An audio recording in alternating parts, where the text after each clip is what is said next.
ભારત માતા કી જય।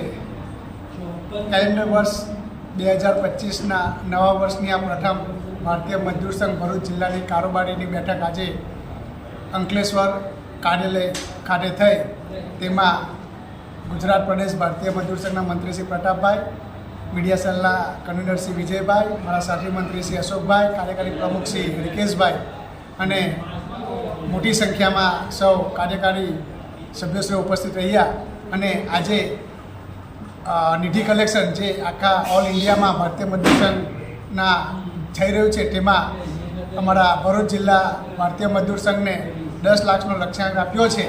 એ લક્ષ્યાંક અમે સૌના સહકારથી પૂર્ણ કરીશું એવી અભ્યર્થના સાથે સૌને આશા રાખી છે। અને આવનારા વર્ષમાં હજુ પણ ભારતીય મજદૂર સંઘ ભરૂચ જિલ્લા સંગઠન વધુને મજબૂત થાય અને દરેક કાર્યકારી સૌ કાર્યકરો અહીંયા વધુ ઉપસ્થિત થાય એવી અભિલાષા સાથે આપ સૌને હું વિનંતી કરું છું। નમસ્કાર। ભારત માતા કી જય।